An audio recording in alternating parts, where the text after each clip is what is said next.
Good day, everyone. The talk for my presentation is does additional clofazimine for MB cases at high risk of ENL improve their prognosis outcome over the 2 years.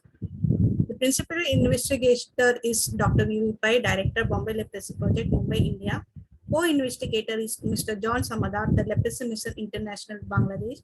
Medical advisor Dr. C. Ruth, the Leprosy Mission International, Bangladesh.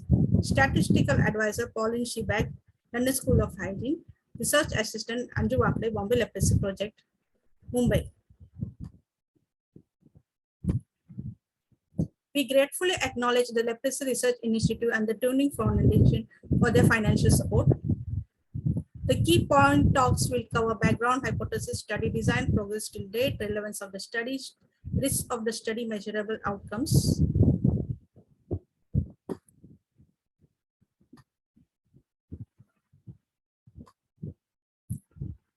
The background is that ENL reaction is a complication of smear positive leprosy and often results in reduction of quality of life, pain, disability. A large proportion of MB patients suffer from ENL at some point of time.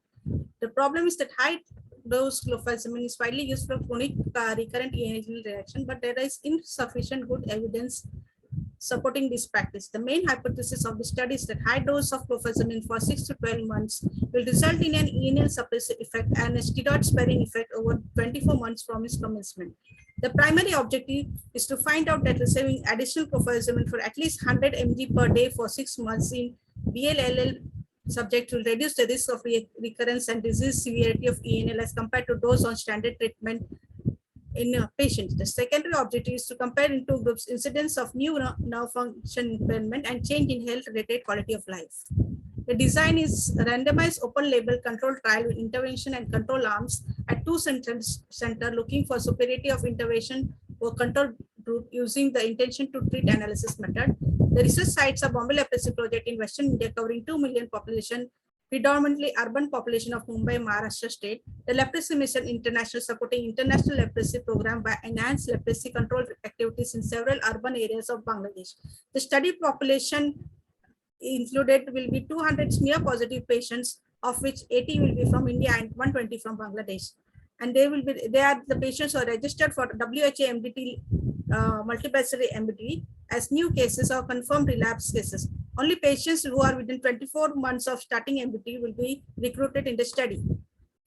The study design is that smear positive MB patients who present with T2R will be divided into two groups. The intervention group will receive clofazimine as well as the comparator group will receive similar looking vitamin capsules. And the dosage will be 300 mg per day, 1 TDS for 8 weeks, 200 mg per day, 1 BD for 8 weeks, 100 mg per day, 1 OD for 8 to 30 weeks. The tools for data collection are nerve function impairment of 6 pair of nerve done manually using voluntary muscle testing, MR scale, and monofilaments for sensory testing. The reduction in points will be considered as impairment. Endless severity scale for monitoring effects of the intervention, and endless standard definitions for describing acute chronic recurrent ENLs will be used. A decrease of less than 5 will be considered as improvement.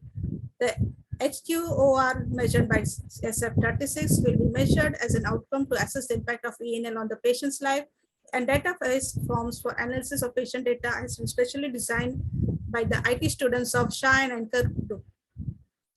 The time scale is that this study was originally planned to be started in January 2020.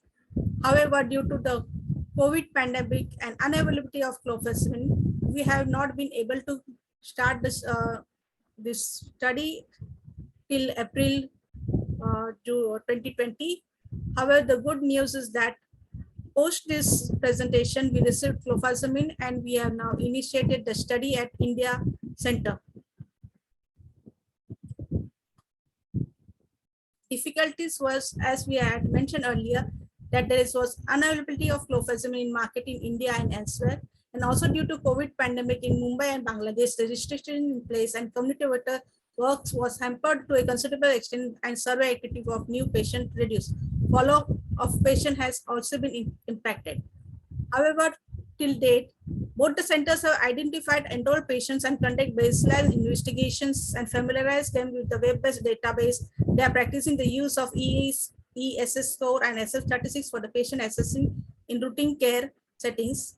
And the study has been granted no cost extension to allow the delay in start of enrollment without compromising the follow-up of the two cohorts. And we are extremely thankful to LRI for giving us this opportunity. Progress till date in Mumbai, total MB cases identified so far have been 149 of them.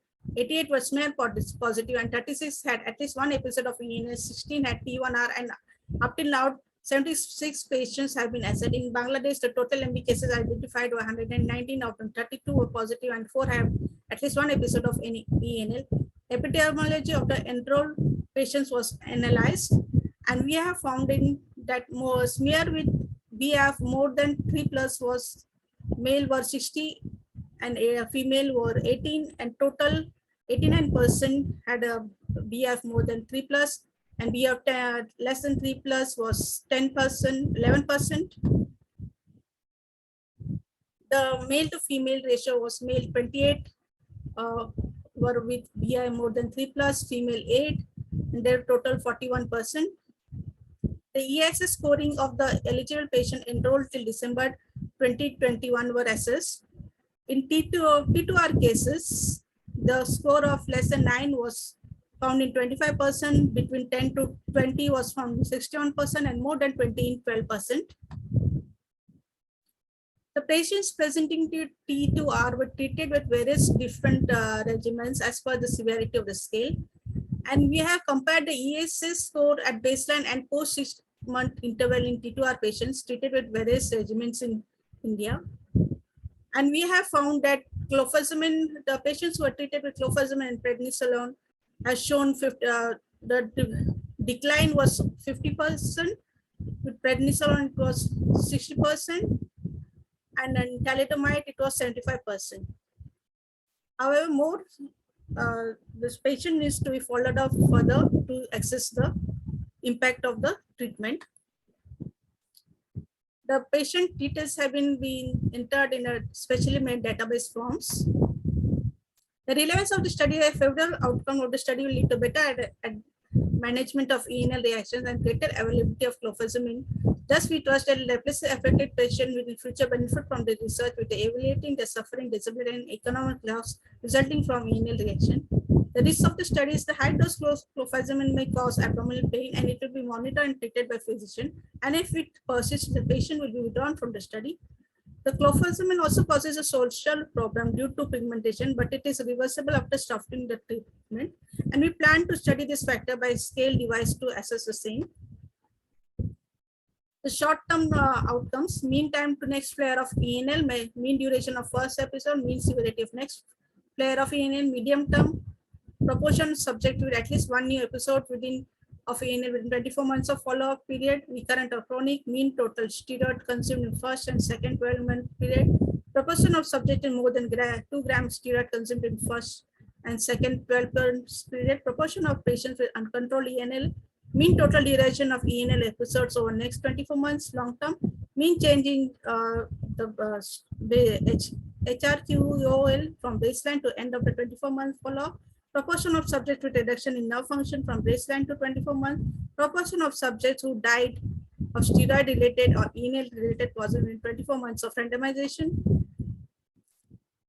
And to end this presentation, the audience questions raised were: is clofazimine readily available for 2 research centers in India and Bangladesh? And we are absolutely happy to inform that as we are recording this PPT, India Center has received clofazimine, and Bangladesh will receive as soon as the process of clearance of export of clofazimine is complete. The second question raised was: clofazimine is related to skin disorders and its side effects increases stigma.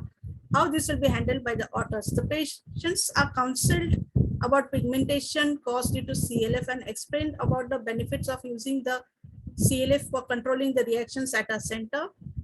And in our experience, the effectiveness of clofazimine control the reaction and giving relief to the patient outweighs the skin discoloration. And they are also counseled that the discoloration will stop once the treatment is stopped.